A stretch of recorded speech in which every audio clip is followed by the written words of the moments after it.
So I'm going to talk to you about the fight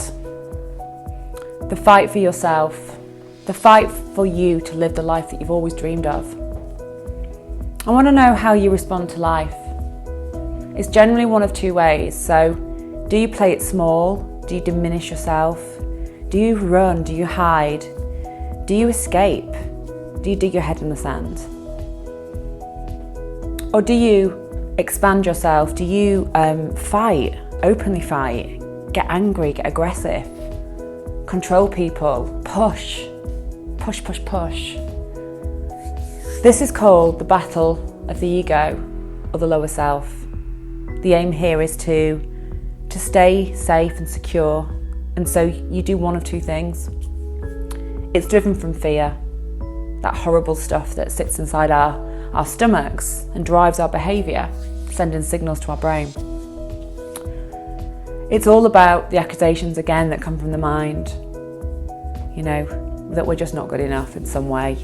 And so we make some decisions based on how we want to show up in the world.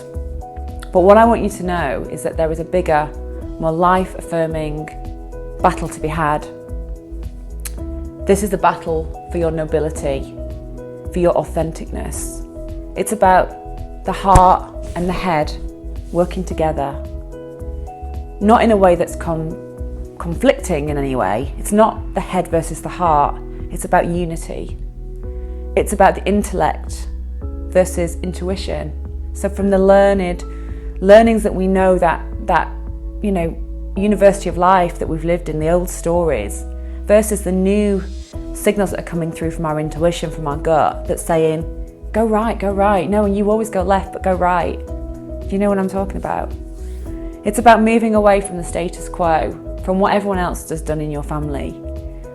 And it's about finding your own way, even if everyone around you disagrees, because the master that you're here to serve is yourself.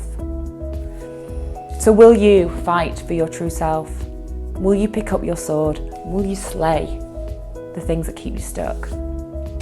You will need to fight, and you'll need to fight hard to find that love and that compassion, that stillness and calm that you have inside of you, to find your way through. But this journey is beginning and ending with you. There is no one here to save you. There is no prince in an ivory tower. But how can you fully receive what life wants to show you or has on offer for you if you're being cruel to yourself? It's actually impossible.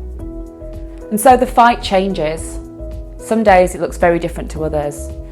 And when you connect with yourself, you know which fight you need, what you need to apply to really connect and honour yourself.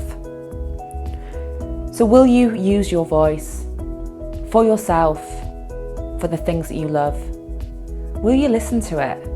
Will you feel what's going on in your voice box? Is there a throat pain, a frog? What wants to be said?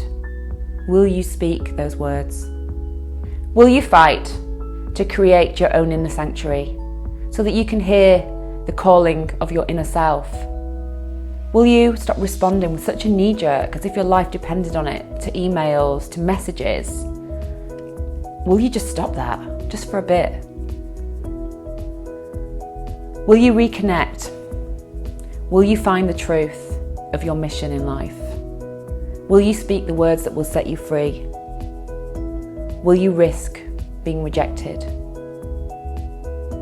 The hardest thing of all for all of us to master is that somebody may say no to us. Will you be a receiver of life? Will you let it all in? Will you let go, and will you surrender the old hurts and the traumas of the past so that you may heal in the present? Will you say no to trying to be perfect, because you can never be perfect anyway? Will you let go of the need to know, to control yourself or others? Will you stop racing, stop chasing, stop fixing? Will you? Yes or no? There is no try.